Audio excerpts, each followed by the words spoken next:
Welcome to B&C Car Reviews channel.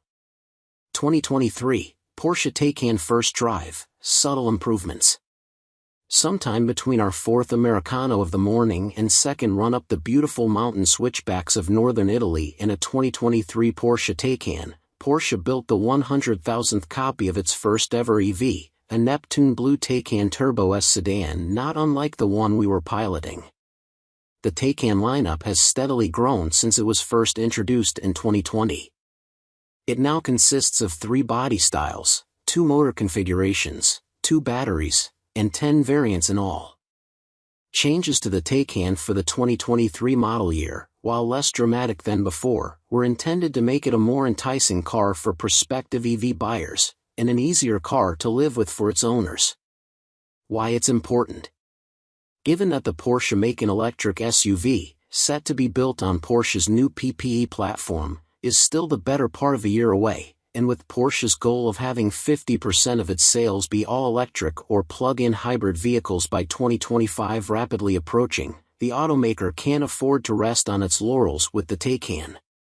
To that end, Porsche has made a host of changes to the 2023 Taycan, Taycan Sport Turismo, and Taycan Cross Turismo in order to make it more efficient, charge quicker, and offer more connected features. The biggest change for 2023 was made to dual motor-equipped Taycans, which now disconnect the front motor in normal and range drive modes. As you might expect, this drastically increases the car's EPA-rated range. You can get the full breakdown here, but range increases by as much as 14.5% on average, with the champ somewhat surprisingly being the Taycan GTS with 246 miles of range. Porsche also worked to make sure the updated Taycan charges quicker. A revised thermal management system broadens the car's charge curve when using a level 3 DC fast charger, while a new onboard 22 kW AC charger ensures that level 2 charges at home are shorter than before. Porsche also tweaked the 2023 Taycan's infotainment system, parking sensors, and increased the number of modules that could be updated over the air, adding functions like keyless entry in the process. A neat electrochromatic panoramic roof was also added to the options mix, and Europe gets a new Nürburgring-tuned Taycan Turbo S performance package with a stiffer chassis tune and stickier rubber. We hear there's a 50-50 shot this package makes its way to our shores. We spent some time in both the 2023 Taycan Turbo S and GTS sedans and can happily confirm that the Taycan still largely drives as it did before. The 222-mile Taycan Turbo S, which sports dual motors good for 750 horsepower and 774 lb-ft of torque with a single-speed automatic up front and a 2-speed auto in back, is the obvious choice if you prefer the view out your window to be blurry. It remains violently quick, yet it's comfortable and docile when driven sedately. The new drive mode logic is only noticeable if you're aggressive with the accelerator when coming out of a corner. Get a little greedy, and the rear end will step out on you a few degrees before stability control intervenes.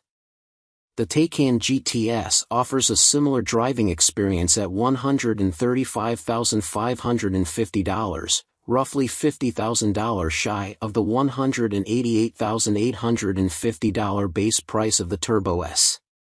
With just 590 horsepower and 626 lb-ft on tap, it's designed to be a more approachable EV performance car. At about 3.2 seconds to 60 miles per hour, versus 2.4 seconds for the Turbo S, the GTS is certainly the slower car, but it doesn't feel it on the road. It rips down straights confidently and accelerates hard out of corners. Both cars are incredibly well composed, with quick, direct steering, a playful chassis, and composed rides. They are, in a word, Porsches. We didn't have the opportunity to test Porsche's new charging claims but found the revised infotainment system a little snappier than we remembered it being pre-update. We also really like the new chromatic roof, especially since it allows owners to individually darken or lighten 9 sections of glass with the flick of a finger. Our biggest complaint with the Taycan remains its brake pedal feel and the lack of a one-pedal driving mode. Porsche engineers believe one-pedal driving, which would immediately begin slowing the car as soon as you withdraw your foot from the accelerator, is a waste of energy. As such, there are effectively two regenerative braking settings in the 2023 Taycan, none, and an amount so small, it may as well be none. This forces you to use the brake pedal more, which itself has a somewhat unnatural feel to it. We understand Porsche's philosophy, but we think Taycan owners would appreciate the ability to make the decision about regenerative braking levels for themselves. We know we would.